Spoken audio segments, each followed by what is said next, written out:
오늘 저는 다니엘서 5장 1절에서부터 9절의 말씀을 가지고 넘지 말아야 할 선이라는 제목을 통하여 하나님의 말씀을 증거하고자 합니다.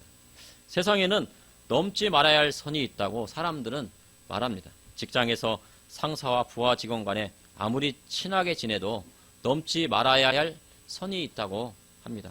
이는 서로 간의 예절을 지키므로 그 조직이 원활하게 운영될 수 있기 때문입니다. 부모와 자식 간에도 꼭 지켜야 할 것이 있다고 합니다.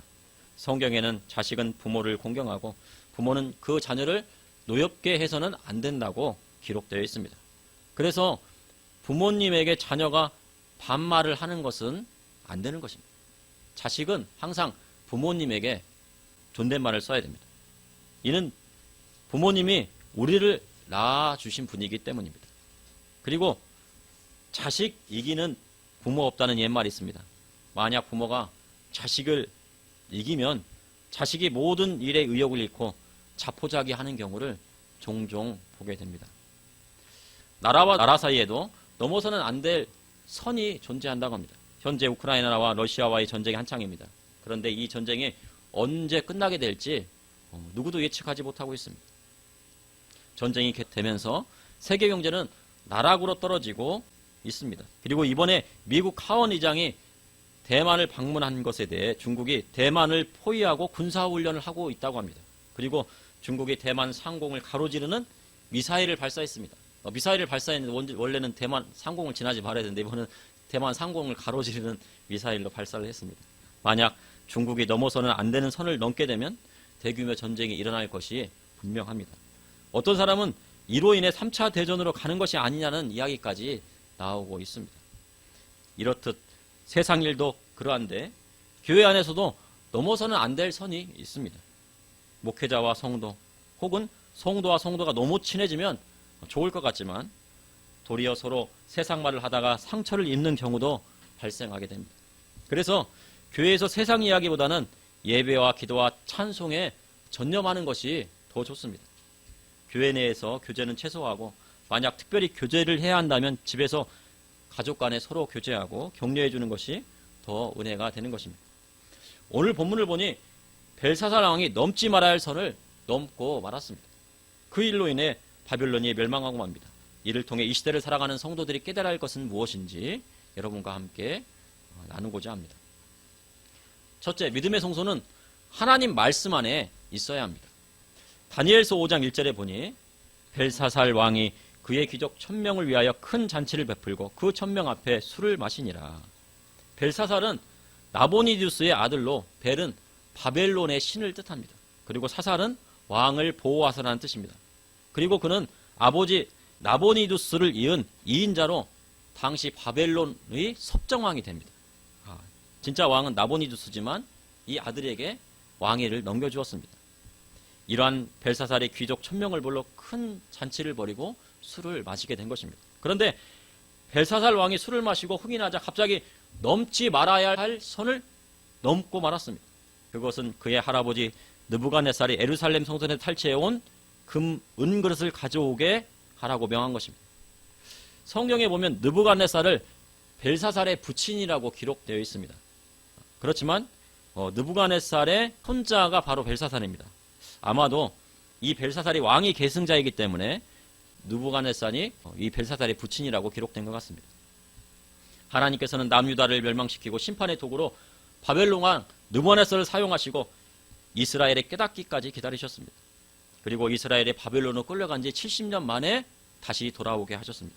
회복시켰습니다. 그런데 그 과정 가운데 벨사살 왕이 자신이 바벨론의 실질적인 왕, 바로 섭정왕이 되자 월권을 행사하기 시작합니다.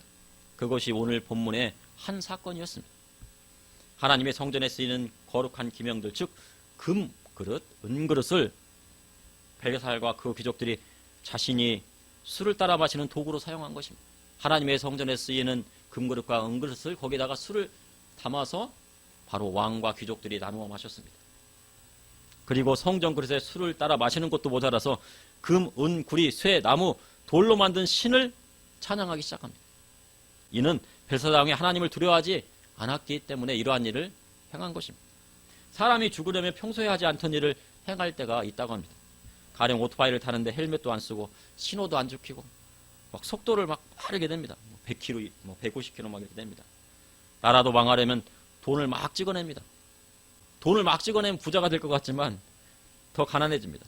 돈을 막 찍어서 백성들에게 선집수지 나누어주고 공무원 숫자도 막 늘리고 지도자가 부정부패하면 결국 나라는 부도나게 마련입니다. 그렇게 바벨론 왕 벨사살이 귀족들과 술을 마시고 바벨론 신을 찬양하였습니다. 다니엘서 5장 5절에 그때 사람의 손가락들이 나타나서 왕궁 촛대 맞은편 석회벽에 글자를 쓰는데 왕이 그 글자 쓰는 손가락을 본지라. 이 잔치가 벌어지는 가운데 갑자기 손가락이 나타나더니 이 석회벽에 뭐라고 말했습니다. 그것을 본 왕이 얼굴빛이 변합니다.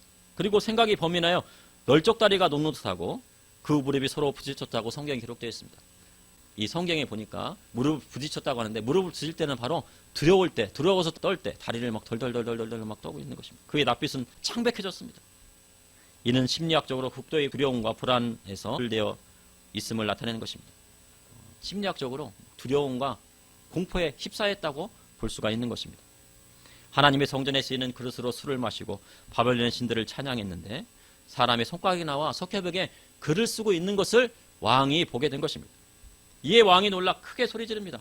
갈대아에 있는 술객과 술사와 점쟁이들을 불러오게 하고 바벨론의 지혜자들을 모두 불러오라고 합니다. 누구를 막론하고 이 글자를 읽고 그 해석을 내는 자에게는 자세곡과 금사슬과 그리고 나를 잇는 셋째 통치자로 세우겠다고 말합니다. 이는 벨사살의 아버지 나보니두스가 1인자고 2인자는 벨사살 왕입니다. 그리고 석회벽에 쓰인 글자를 해석하는 자를 그 다음 권력자로 세우겠다는 것입니다. 하지만 바벨론의 지혜자가 다 들어왔으나 누구도 그 글자를 읽지 못하였고 해석도 못하였습니다. 그리고 왕에게 고하지 못합니다. 그러니 벨사살 왕이 더 크게 번민하기 시작하고 얼굴빛이 더 변했습니다. 아무리 세상에서 믿지 않는 자라도 하나님 앞에 죄를 지으면 불안한 것입니다. 이는 본성으로 하나님 앞에 죄 지으면 자신의 권력이 빼앗기고 죽음에 이른다는 것을 느끼게 되기 때문입니다. 그때 왕비가 왕과 귀족들의 말로 인해 잔치하는 궁으로 들어왔습니다. 그러면서 이 일을 고민하지 말고 또 그리고 왕이 얼굴빛이 변할 필요가 없다고 이야기를 합니다. 다니엘서 5장 11절에서 12절에 보면 왕의 나라에 거룩한 신들의 영이 있는 사람이 있으니 곧 왕의 붙인 때에 있던 자로서 명철과 총명과 지혜가 신들의 지혜와 같은 자니이다. 왕에 붙인 느부갓네살 왕이 그를 세워 박수와 술객과 갈대아 술사와 점쟁이의 어른을 삼으셨으니 왕이 벨드사살이라 이름하는 이 다니엘은 마음이 민첩하고 지식과 총명이 있어 능히 해석하며 은밀한 말을 밝히며 의문을 풀 수 있었나이다. 이제 다니엘을 부르소서. 그리하시면 그가 그 해석을 알려드리다니. 왕비는 그것을 풀 수 있는 사람이 이 바벨론 땅에 있는데 그가 바로 벨드사살이라고 한 것입니다. 하늘의 지혜를 받은 벨드사살이 있다고 한 것입니다. 벨드사살은 다니엘의 바벨론식 이름입니다. 그 뜻은 신의 생명을 지키라입니다. 그런데 벨드사살의 벨은 아마도 바벨론의 신을 뜻하는 것 같습니다. 그리고 벨드사살의 왕의 벨도 바벨론 신을 뜻합니다. 그러니 하나님의 선지자 이름을 느부갓네살의 마음대로 바벨론식 이름으로 지은 것입니다. 그러니 하나님의 심판을 면할 수가 없었던 것입니다. 마지막 때에는 다니엘처럼 세상의 권력자 앞에 서야 할 때가 오게 되는 것입니다. 권력자의 꿈을 해석하고 알아내야 목숨을 부지하는 시대가 올 수 있다는 것입니다. 그래서 권력자를 의지하면 안 됩니다. 주의 종이 권력자 앞에 있으면 다니엘의 시대처럼 꿈을 해석하는 것뿐만 아니라 꿈을 알려주지 않아도 알아내야 살 수 있는 그런 시대가 오게 될 수 있는 것입니다. 세상의 권력자들은 종교 지도자들에게 조언을 구하는 경우가 많이 있습니다. 그래서 대통령이 조찬 기도회나 이런 것들을 마련해서 종교 지도자들을 부릅니다. 그리고 이 나라를 어떻게 이끌어가야 할지 자문하기도 한답니다. 에레미야의 때에 에레미야는 왕에게 하나님 말씀을 전했습니다. 그러나 왕은 다른 거짓 선지자의 말을 듣고 에레미야를 핍박하였습니다. 결국 에레미야 선지자의 예언을 듣지 않은 시드기야는 바벨론 왕 느부갓네살에 의해 두 눈이 뽑히고 포로로 끌려가 바벨론 땅에서 죽게 됩니다. 그런데 이 시드기야가 나중에 죽기 전에 하나님을 찾고 자기의 죄를 회개했다고 합니다. 그리고 그를 따르던 거짓 선지자는 모두 죽게 됩니다.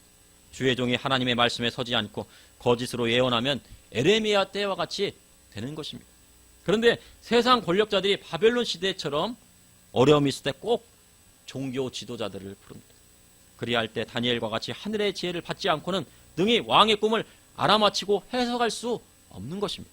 그래서 하나님 앞에 부르심을 받은 주의 종은 언제나 하나님 말씀 안에서 하늘의 지혜를 받고 있어야 하는 것입니다. 그러므로 믿음의 성도는 하나님 말씀 안에 있어야 합니다. 둘째, 믿음의 사람은 넘지 말아야 할 신앙의 선을 지켜야 합니다. 다니엘이 왕의 부름을 받아 그의 앞에 나아갑니다. 그러니 왕이 내가 나의 부왕이 유다에서 사로잡아온 유다 자손 중의 그 다니엘이나 묻습니다. 벨사사랑을 다니엘을 벨즈사살이라고 부르지 않습니다. 너 벨즈사살 왔느냐 그렇게 한 것이 아니고 다니엘이라고 이야기를 합니다. 아마 벨사살과 벨즈사살은 어찌 보면 글자 하나 차이입니다. 벨사살 왕 그리고 다니엘의 바벨론식 왕 벨즈사살 그 차이입니다. 어찌되었던 왕은 다니엘이 느부갓네살의 유대에서 포로로 잡혀온 유다 자손이 아니냐 한 것입니다. 왕은 다니엘의 아픈 과거를 들춰냈습니다. 다니엘의 뜻은 하나님은 심판자이다 라는 뜻입니다. 그런데 느부갓네살 왕은 뭐라고 졌습니까? 벨즈사살이라고 지었죠. 그런데 다니엘의 엘은 하나님을 나타냅니다. 다니엘의 엘. 그래서 엘리야의 엘도 하나님을 나타내고 엘리사의 엘도 하나님을 나타냅니다. 그런데 느부갓네살에 지었던 벨즈사살의 벨은 바벨론의 신을 뜻하는 것입니다. 그리고 벨사살 왕의 벨도 바벨론 왕의 신을 뜻하는 것입니다. 그러나 다니엘은 하나님은 심판자이라는 뜻을 갖고 있습니다. 엘이라는 이름을 갖고 있습니다. 그리고 다니엘은 유다의 왕족 출신입니다. 그렇게 아픔을 가지고 1000km가 넘는 바벨론 땅에까지 끌려와서 그 생을 바벨론에서 마칩니다. 그러나 그의 그러한 아픔을 딛고 다니엘은 오직 하나님만 바라보자 그에게 하늘의 지혜가 내려 바벨론의 모든 지혜자보다 뛰어나게 된 것입니다. 그리고 하나님의 심판자라는 다니엘의 뜻과 같이 하나님의 심판이 바벨론에 내려지게 된 것입니다. 벨사살이 바벨론의 모든 술객과 박사와 지혜자에게 물었지만 아무도 그 해석을 못 내고 있으나 다니엘만큼은 그 해석을 하고 모르는 것을 알게 한다 하니 다니엘에게 묻겠다고 한 것입니다. 그리고 석회벽에 쓰인 글자를 읽고 해석한다면 그 상을 내게 주겠다고 말하였습니다. 그 상은 바로 왕이나 귀족들이 걸치는 자색옷. 신약시대는 이걸 홍포라고 그랬는데 이 자색옷을 걸치게 해주고 목에는 아주 큰 금사슬을 목에 걸어주고 바벨론 왕 다한가는 셋째 통치자로 삼겠다고 한 것입니다. 그런데 다니엘의 생각은 왕과는 조금 달랐습니다. 다니엘서 5장 17절에 다니엘이 왕에게 대답하여 이르되 왕의 예물은 왕이 친히 가지시며 왕의 상급은 다른 사람에게 주옵소서. 그럴지라도 내가 왕을 위하여 이 글을 읽으며 그 해석을 아뢰리이다. 선지자는 권력자가 주는 예물을 탐내지 않는 사람입니다. 나만 장군이 나병을 고침받고 엘리사 선지자에게 예물을 드리려 할 때 엘리사 선지자는 그 예물을 받지 않았습니다.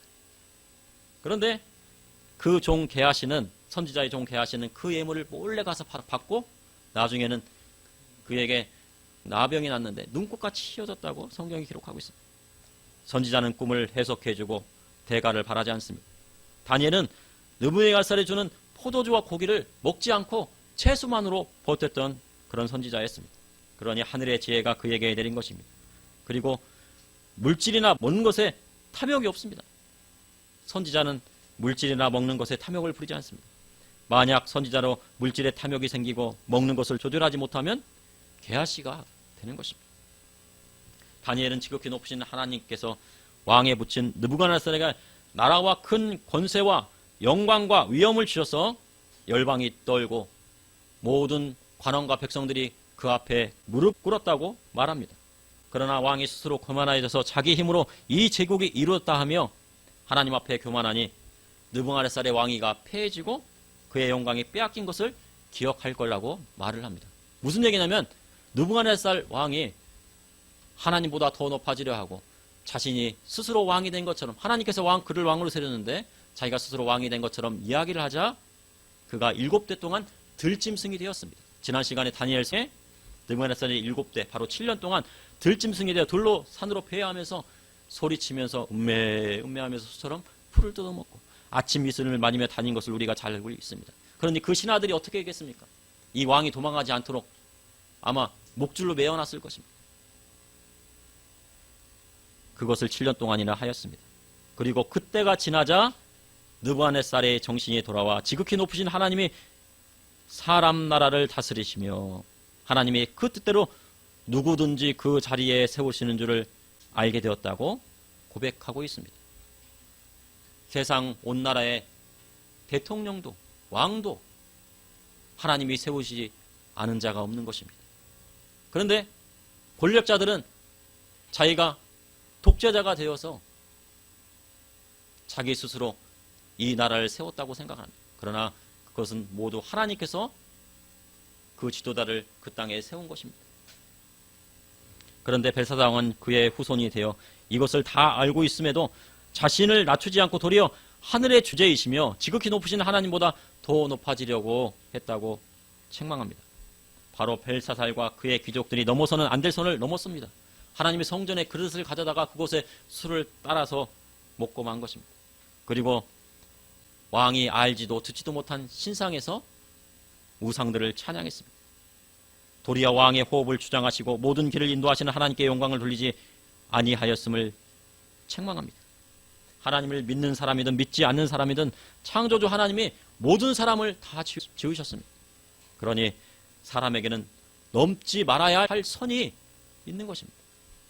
자식이 자기 혼자 태어난 줄 알지만 나중에 막 크고 박사가 되고 막 그러면 나중에 자기 혼자 태어날 줄 알지만 부모님이 그를 낳으셨기 때문에 이 땅에 태어난 것입니다.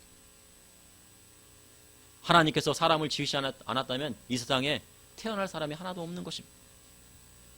그러니 사람이 넘지 말아야 할 선이 있는 것입니다. 그러므로 믿음의 성도는 항상 넘지 말아야 할 신앙의 선을 지켜야 합니다. 셋째, 믿음의 성도는 저울에 달아 부족함이 없어야 합니다.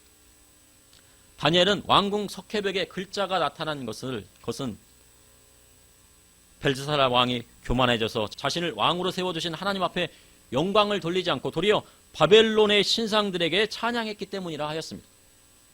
다니엘서 5장 25절에 28절에 기록된 글자는 이것이니 곧 메네메네 데겔 우바르시니라. 그 글을 해석하건대 메네는 하나님이 이미 왕의 나라의 시대를 세워서 그것을 끝나게 하셨다 하며, 데겔은 왕을 저울에 달아보니 부족함이 보였다 하며, 베레스는 왕의 나라가 나뉘어서 메대와 바사 사람에게 준바되었다 함이라니. 이곳에서 우바르시는 그리고 둘로 나뉜다는 뜻입니다. 그러니 벨사살 왕은 아무리 충량해 보아도 하나님의 공에 들기에는 만족하지 못하고 부족하여 그 나라가 둘로 쪼개질 것을 예언한 것입니다. 세상 나라는 영원할 것 같지만 하나님 앞에 영원한 나라는 예수님이 다스리는 메시아의 왕국 하나님 나라밖에는 없는 것입니다. 나라에 하나님의 공의가 없어지고 재판관이 양심에 맞게 판결하지 않으면 그 나라는 무너지게 마련입니다. 또한 교회 안에 성도가 하나님 말씀 따르지 않고 권력자들 따라가면 그 땅은 오래가지 못하는 것입니다. 그러니 땅이 문제가 아니라 그 안에 있는 사람이 문제인 것입니다. 재판에서 판결도 재판관에 따라 달라지고 정치 성향에 따라 달라지는 나라는 오래 가지 못합니다. 그것은 공정하지 못한 재판이기 때문입니다. 그래서 요즘은 최근에 AI가 재판을 해야 된다는 말이 나오고 있습니다. 사람의 판결이 이 사람 가면 이 판결이 나오고 저 사람 가면 저 판결이 나오니 그 죄를 AI에게다 컴퓨터에 딱 넣으면 재판이 딱 된다는 것입니다. 그래서 믿음의 성도는 나라에 연연하지 말아야 합니다. 다니엘 선지자는 나라에 연연하지 않았습니다. 자신을 포로로 끌고 온 바벨론 제국이라 하여 그 꿈과 해석이 달라진 것이 아닙니다. 하나님이 주신 대로 꿈을 해석하고 하나님이 계시해 주신 대로 선포한 것입니다. 다니엘이 벨사살 왕이 무서웠다면 그 앞에서 이러한 예언의 말씀을 할 수 없었을 것입니다. 엄연히 벨사살 왕이 건재하고 있는데 그 나라가 망하고 둘로 쪼개진다고 할 수 있겠습니까? 엄연히 느부갓네살 왕이 살아있는데 왕이 짐승이 되어서 7년 동안 들판을 헤맬 거라고 얘기를 할 수 있겠습니까? 만약 그렇게 예언한 사람이 있다고 하면 바로 죽을 수도 있습니다. 그러나 다니엘은 생명에 연연하지 않는 사람이었습니다. 하나님이 계시해 주신 대로 전하는 선지자였습니다. 다니엘은 바벨론 왕보다 하나님을 더 두려워하는 사람이었습니다. 그 해석을 들은 벨사살 왕은 명하여 다니엘에게 자주색 옷을 입히고 금사슬을 목에 걸어 주었습니다. 그리고 조서를 내려 나라의 셋째 통치자로 삼았습니다. 그런데 문제가 생겼습니다. 다니엘서 5장 30절에 31절의 말씀 다 같이 합독하시겠습니다. 다니엘서 5장 30절에 31절의 말씀입니다. 그날 밤에 갈대 왕 벨사살이 죽임을 당하였고 메대 사람 다리오가 나라를 얻었는데 그때 다리오는 62세였더라. 그날 밤이라 하면요, 벨사살이 귀족 1000명과 함께 성전 그릇에 술을 마신 그 밤이었습니다. 그리고 다니엘이 들어와 석회백에 쓴 글을 읽고 왕이 죽고 나라가 둘로 나뉠 것을 예언한 그 바로 그날이었습니다. 이처럼 BC 539년에 고레스는 벨사살이 연회를 베푸던 그 밤에 바벨론 제국을 멸망시킵니다. 그 손봉대를 맡은 이가 바로 고레스의 사위 다리오였습니다. 다리오가 손봉대를 들어가서 바벨론 제국을 멸망시킨 것입니다. 바벨론 제국도 그 밤에 끝이 나고 맙니다. 하룻밤에 끝났습니다. 느부갓네살은 그래도 7년이라는 그런 7대를 기회를 줬습니다. 그리고 나중에는 정말 회개했는지 안 회개했는지 보는데 하나님 앞에 영광을 돌렸습니다. 그런데 벨사살은 회개할 순간도 없이 죽었습니다. 역사를 주관하시는 분은 하나님이십니다. 그래서 믿음의 성도는 벨사살 왕처럼 저울에 달아보아 부족하면 안 됩니다. 하나님의 저울은 정확합니다. 주님은 항상 성도의 믿음을 저울로 달아보십니다. 그 저울은 믿는 자에게 오는 고난과 시련일 수 있습니다.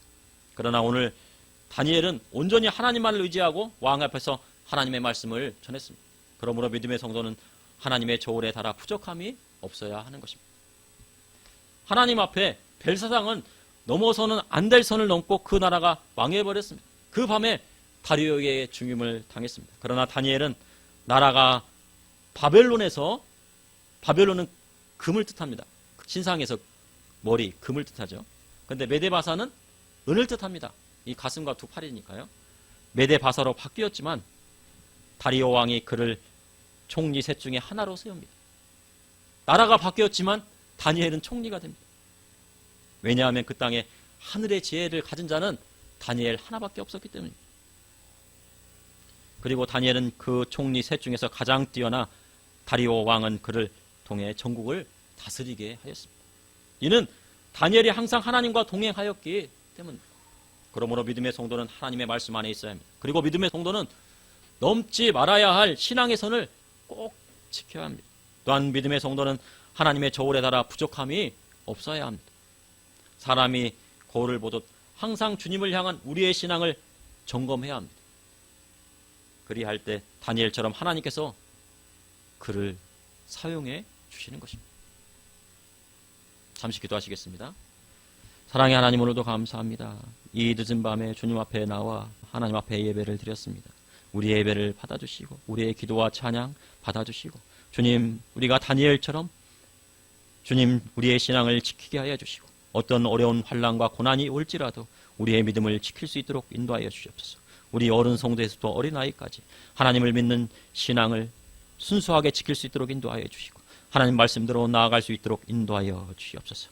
주님, 우리 한국교회 붙들어 주시고 좌로나 우로나 치우치지 않으며 오직 하나님만을 바라볼 수 있도록 인도하여 주시고 권력자에게 휘둘리지 아니하며 오직 주님만을 바라볼 수 있도록 인도하여 주시옵소서.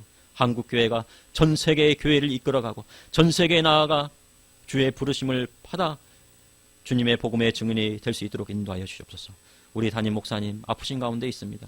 하루속히 일어나셔서 하나님의 말씀을 선포하실 수 있도록 주님께서 붙들어 주시고 인도하여 주시옵소서. 또한 질병으로 고통받고 있는 성도님께도 함께하여 주시옵소서. 예수님의 이름으로 기도합나이다. 아멘.